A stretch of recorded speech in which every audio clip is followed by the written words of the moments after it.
Okay. Okay, so it's recording now. So we want to create a portfolio page and we want to share it with the facilitator. So first of all, we want to go to portfolio. Then we want to click create a new page. This is the view you will get as soon as you click on create a new page. So you need to put a page title.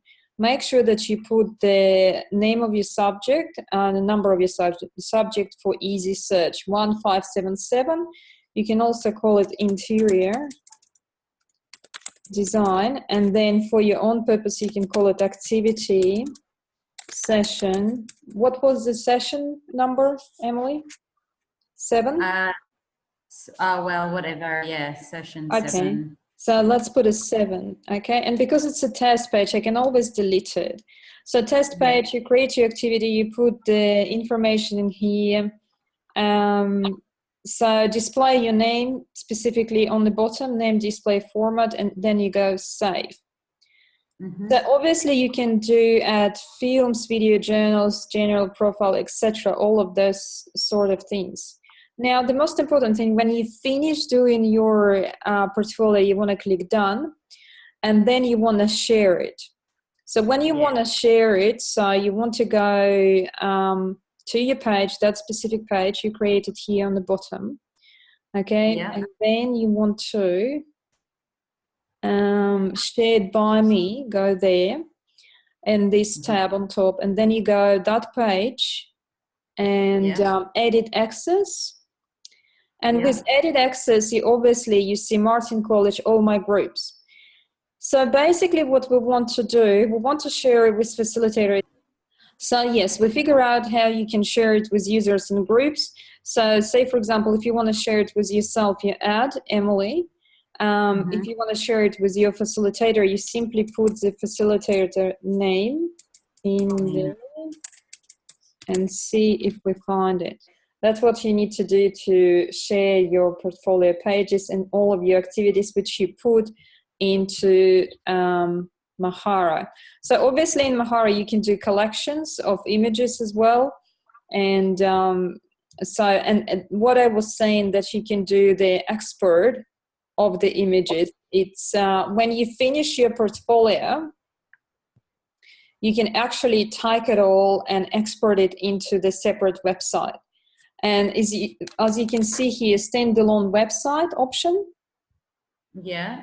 Okay, or you can do some other ways. You can do PDF format, and what do you want to export? All my data, just some of the pages, etc.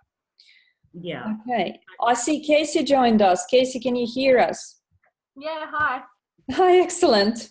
I didn't notice, we were so busy with figuring it out. That's okay. Okay, and I see that Deborah is there. How are you, Deborah? Can you hear us?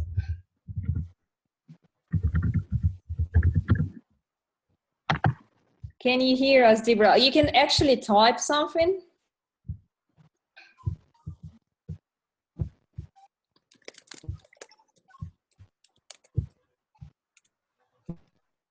Okay, so any more questions, Emily, have about the website and sessions? Is anything else we need to cover?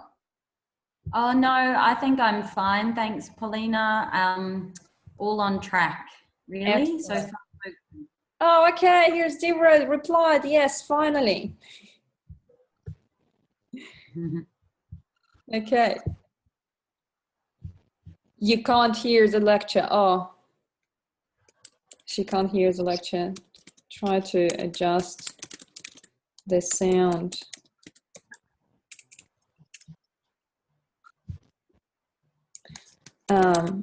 I'm recording the lecture.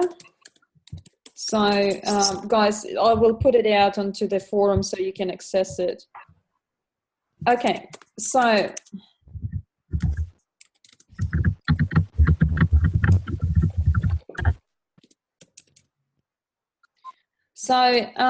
the other thing I wanted to ask is, okay, Casey, how are you going with your portfolio? Yeah, not too bad. Okay, did you figure how to do it? Did you figure how to use it? Yeah, I did. Okay, we just covered how to share it with me. Yeah, I did that too. So you figured how to share it. So you basically need to share by me, and then you go to the page, you select edit access, and at the on the bottom here, you go share with users.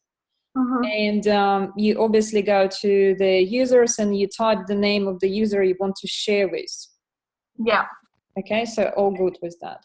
So as soon as you share it with me, so technically you cannot share it with yourself, haha, we just figured that.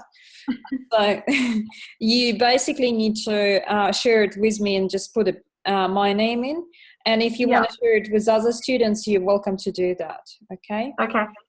So do you know who's the students on board? You probably do. You know the name of the students who are studying with you? Only whoever comes into these conversations. Okay.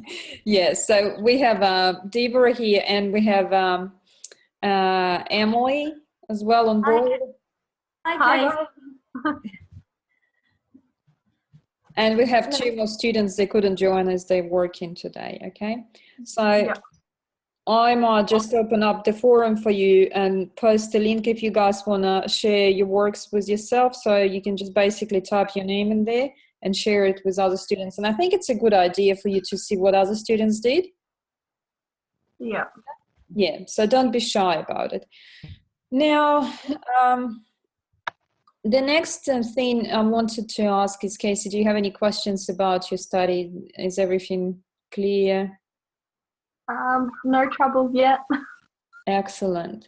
Now, what I wanted to show you, sorry. I have a quick question, Polina. Like with all our activities, I'm really enjoying them, but are you, when we have to upload them all the time onto our e-portfolio, I know that the journal at the end comes into it, comes into assessment 4, I think it is, but with our other activities, is that contributing towards any of, how you will assess our final assessment pieces, or not really? It's just to make sure that we're on track with everything.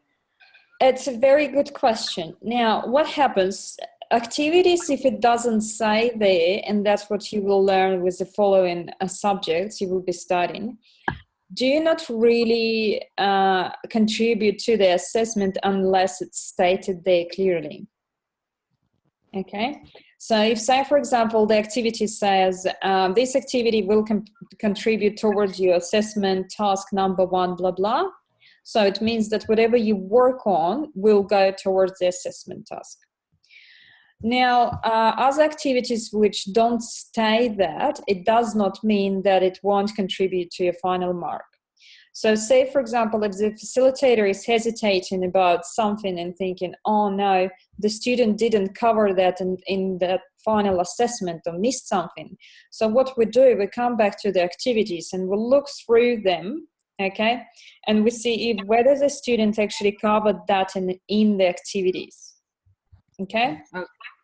So for us, it actually helps us to give a better mark to students and understand how you actually learn the subject, okay? Yeah, sure. It's kind of like a in-class exercises, like little tutorials you do, and which really help you to understand the subject. Yes, yeah. Okay. So basically, it's just, I guess it's going to help our cause. It's going to help us overall if we are always uploading our activities and doing them well. But at the end of the day, you are more or less just assessing the assessment tasks. Would that be right? It's kind of right, but I will always give you feedback on activities if you upload them. Absolutely. Yeah. Absolutely. Yeah. Because it's a starting subject, and it's for you really important to go through the activities because it helps you to understand the whole process. The idea of having activities is that for the students to who really want to learn and understand how it works. But we have another type of students who already know everything and they just want to go and get a paperwork and get this diploma, certificate, and they know everything. So what they do, they just simply go and do the assessments. Okay. And we had some students who just, go ahead and just finish the assessment, submit it within the first week, and then they get the paperwork. I mean, for us, it's easier. We still get paid. Yeah, sure. Yeah, so in that way, it's important to do actually both. And the way we structure the course is that you actually build up on knowledge. So if you say, for example, starting, something simple now, you will be very amazed because in 2, 3, 4, 5 weeks, you will be doing very complex things because it's a kind of a scaffold in knowledge, if it makes sense. Yeah, it does. Okay. So it's very important. Do not miss any sessions or activities. Okay. Yeah. Okay. Thank you. Any more questions? No, thanks. Okay. None for me. Okay, so just wanted to show you a couple of websites.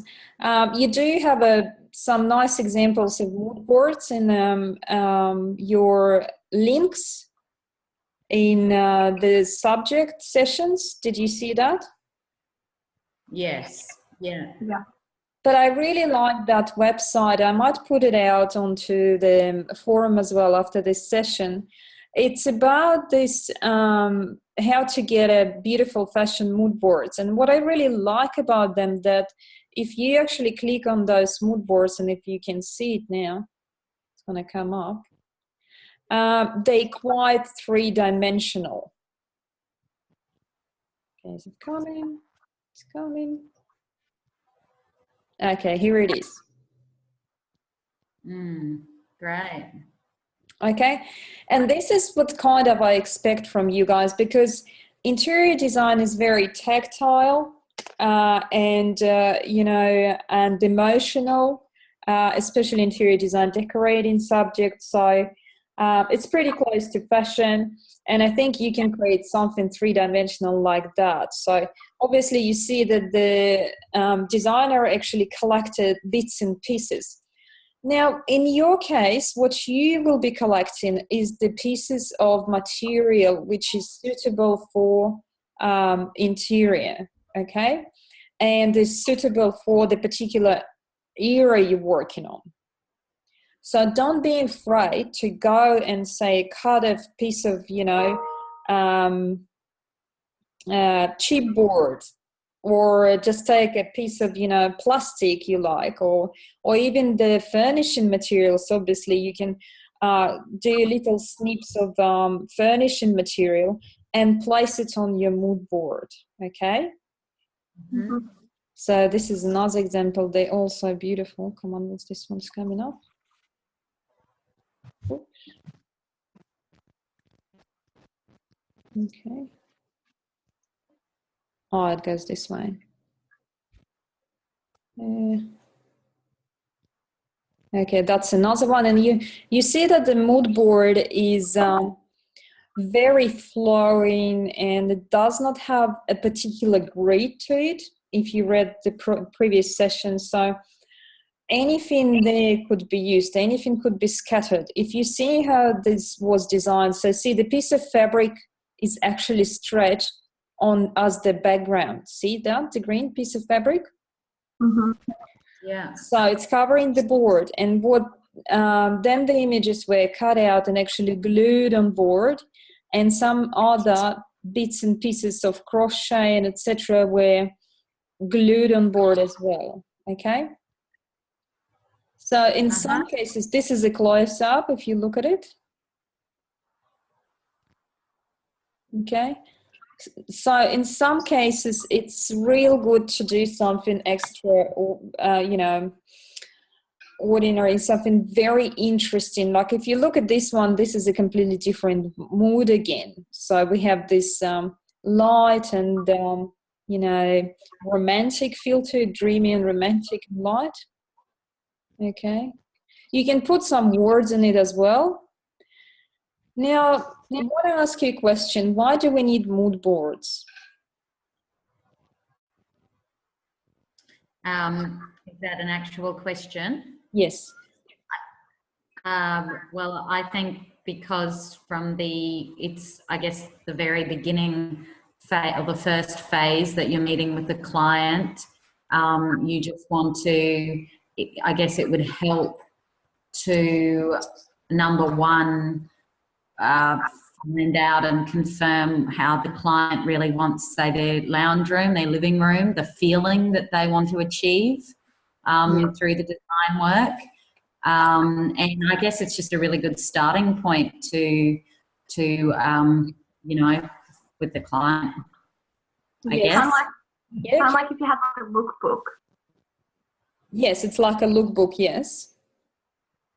So it really helps the client to understand the feel you're going to create.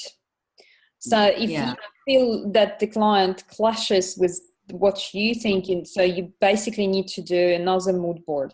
And that's why it's asked you to do a few mood boards for the client, and that's how you actually adjust it, okay?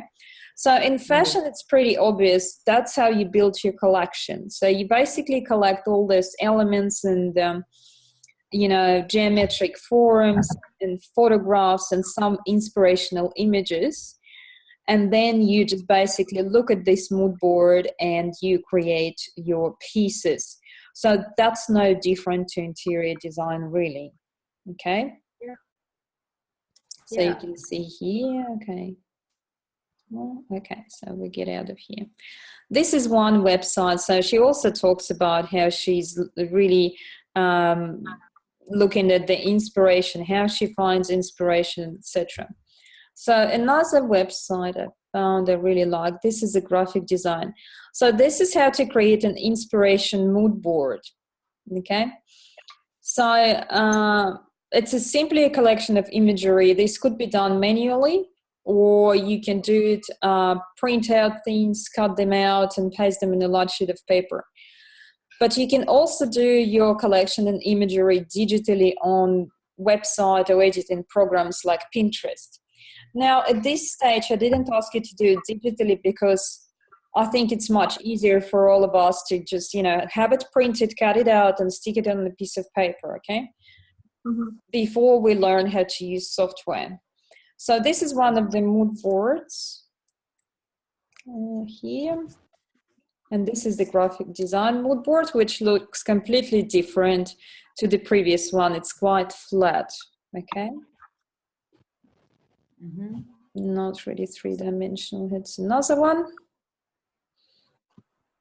But the mood boards like this, they really give you an inspiration for any design you do. So this is obviously the retro look. You see that? That's what the idea was for. And this is the inspiration board and everyday images for character design inspiration. So in this case, the graphic designer was working on the character, and what he or she did, they actually collected all of those images of different types of equipment which they can put together and create, say, a Robocop or something, a comic character. Okay? So this is a different post as well to that.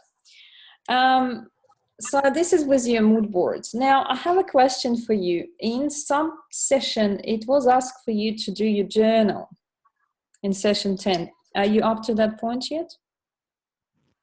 I haven't done that yet. Okay.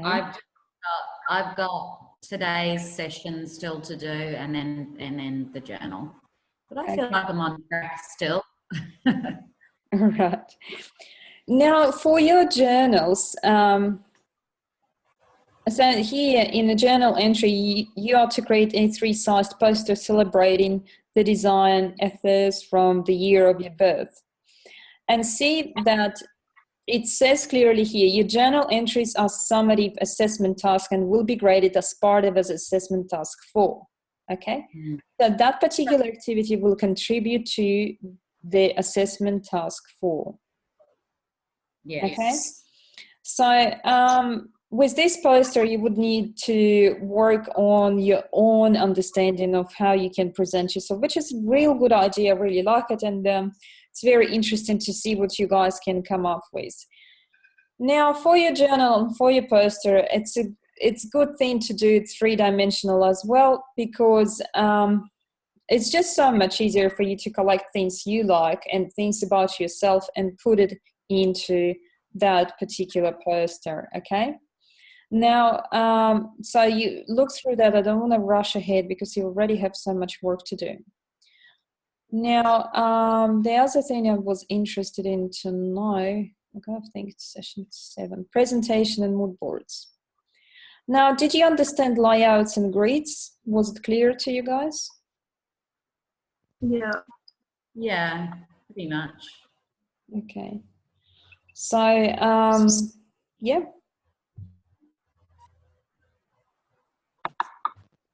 So this, see, when the activity says that it doesn't contribute to the assessment, so it's basically practical activity just for yourself, okay? Okay, Yeah. this is all clear. Session. Okay, and we've been through session, okay, 6, another journal entry. That's a session 6, okay. And that particular one does not actually connect to your assessment task, okay? Now, with the journal entry, so what I wanted to recommend to you, if you know the,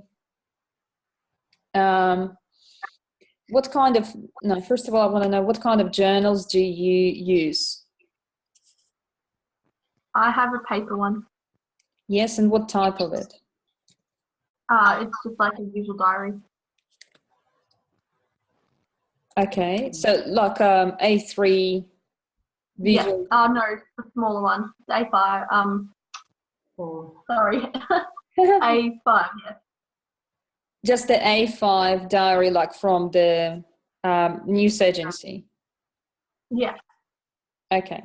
Well, they are good. At least you have one. So make sure that you can carry it around because A3 ones are quite hard to deal with. But at the same time, what I wanted to tell you is your journals are really good reflection of your journey through the study and, first of all, through the journey of you becoming a professional designer. Okay. And there are lots of people who are professional and who's working in the industry who actually dedicate so much time to their journals. Okay. And famous designers and architects, they have their journals and they keep them started from the days of their school days and by now. So what I wanted to say that, yes, those are news agency journals, they're good because at least it's a start to something. But if you want to do a beautiful journal for yourself, for your friends, it's a good idea to use Moleskine journals. Have you ever heard about them? No. No. I kind of know what you mean. Like they've got the leather cover. No. They're not necessarily leather. With Moleskine journals is that the thing with them that they've been in industry for years and they're really good at creating a specific journals for the specific tasks you do. Okay. So obviously if you go here, Moleskine notebooks customized by the artist, so you can get those. Or you can get the notebooks which are actually for your job. So if you go to collections, you excuse me.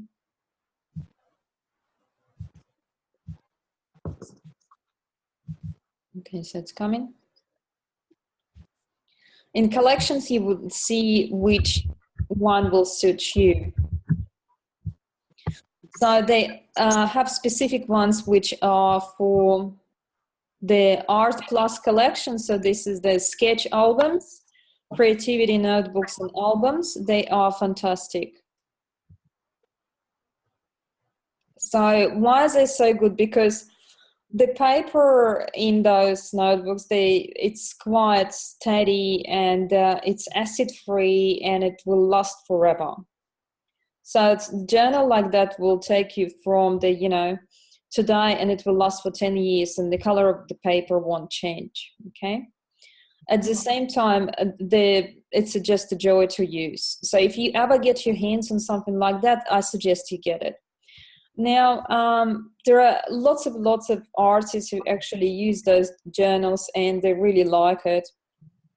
There are specific ones which are, for example, dedicated to your research. So they have pockets to keep your ideas for, you know, cutouts of the paper. They have all sorts of, you know, attachments to them and notes and etc. Okay.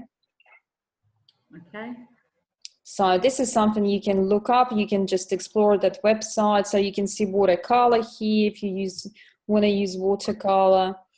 This is for Japanese writing, for music, etc. There are so many of them, and they're excellent. Now, I want to show you an example of the famous artist who actually uses them, and how beautiful his journals are, just for you to see what you can do with your personal journal. Okay, so it's coming. This is one of the famous current illustrators and artists who actually work for multiple companies, like Prado, I think BMW. So he has very big clients. So if you go to his sketch, okay, it's coming up. Okay, sketchbook, you will see that he uses one of those journals, and it's just the way he works on them, it's just amazing. It takes a while. Okay, so it's probably a good idea to invest in time into your, you know, journal and into your, you know. Yeah. Okay, oh, it doesn't want to come up. Okay, so here it is. So this is a sketch. Okay, so if we go just to his latest study, maybe we'll see that. So you can see that they're quite small, 10 by 8 inches. So it's around A4 size, I think. Even smaller. Oh, where did it go? Oh, here it is. Okay. And another project which involves Moleskine journals is, it's called the Sketch Travel Book. So I just want to show you that too. Sketch Travel Book. Okay, here it is. And this is amazing. So this is the story about traveling journals through the artist and how they actually contribute to the content of this. So it took around, I don't know how many countries, a lot, so it tells you here. The Traveling Museum contains the person visions 71 exceptional illustrators, animators, and comic book artists, including artists such as Bill Plyton, James Jean, etc. And the original book came back in Brussels in 2011. Now, this book was auctioned at Christie's, and I think it's gained a massive amount of money. So the original book is in museum now, so you can see that. Okay. So you can explore that if you want, and that will show you how artists and designers actually work on journals. Yeah. And how they attempt to, you know, look at them. Now, the other thing what I want you to think of, that your journal is not just a two-dimensional space. It's a good idea to actually make it look like three-dimensional, so you can cut out some shapes out of the pages. You can make them transparent. You can glue some different color pages or different paper pages in. You can, you know, you can glue all your inspirations in and etc. Okay, so do not just limit yourself to pen and paper. Okay. Okay. Okay. Good. So just see if it comes up. Okay, so this is his journal, and he just does those doodles. How he goes. So it's basically, you know, he sits down with journal and he just draw all of those shapes and creatures and figures and whatever he thinks of. Okay, and that contributes to his final works. Okay, very interesting. Wow. Oh, he is amazing. So if you just show you the Prada, what he's done for Prada, you know, Prada fashion label. Yeah. Yeah, so it's amazing. It's huge. So 177 by 15 inch. No, it's not inches, it's inch. So he's done, that's a sketch, and then he put it onto the mural for them. So that's in the actual Prada, I think, official in Milan office in there. And that's all coming up. So if you want to look him up, and the rest of the artists who actually contribute to Sketch Travel, they are amazing and their skills are amazing. And his skills got developed only by freehand drawing, okay, in his journal. So he started in his journals and then he managed to go that far. So he's absolutely amazing. So you can see his drawing skills are amazing here. And the conceptual thinking is absolutely mind blowing. Wow. Yeah. Mm. Mm. Okay, so if you guys interested, so look up the techniques, look up how you can work with it, look up at the material you use. Okay, do not just limit yourself to the simple tools. Okay. Now, any more questions before I bore you to death? Just with the journal entry 2, which we are going to be assessed on. So like so far I've just, my journal entry 1, I just did a digital one, but I did have a A4 paper one that I've just been collecting images from magazines and things that I like. So I took pictures of those pages and put them into my digital diary. So like, what would you suggest going forward though? Do you think it is better to do a paper one? I actually, my opinion, my personal opinion, I like do it by hand because I can actually put in something absolutely amazing into it. As soon as I hit the computer, what's going to happen if I want to scan some material or fabric into computer, it just takes so long. I need to put it into the scanner, or I need to take a picture, then I need to cut it out, then I need to put it into Photoshop, then I need to move it and rotate it. And it still doesn't look real because it won't have that three-dimensional effect to it. Yeah. You know what I mean? So, and I really trying to limit students using the computer before they actually learn how to use their hands and their own inspiration. Okay. So you're saying it's better to do a paper one though? I would suggest to work on the paper. Yeah. Okay. Because can't we just, because I thought about that it might be difficult to scan and stuff. Can we just do it on the paper and then like take a photograph and then upload that? Yes, that's what you guys should do. Take a photograph and then upload it into Portfolio. Yes, absolutely. So that's sufficient. Okay, yeah. cool. Yeah. Any more questions? No, thanks. No. Excellent. So have fun studying. I will put the links into the forum, and what else would I want to do? And that's it. Yes, pretty much. And so I see you next time on Zoom, and then send you an invitation. Awesome. Thank you so much. Yeah, Zoom works perfectly, hey? Thanks, Polina. Nice to meet you, Casey. Nice to meet you too. Deborah is on there, but she cannot connect her microphone, so she can hear us, but she can't talk. So yeah. Okay, cool. Okay, no worries, guys. Have a lovely weekend. Enjoy your study and talk to you later.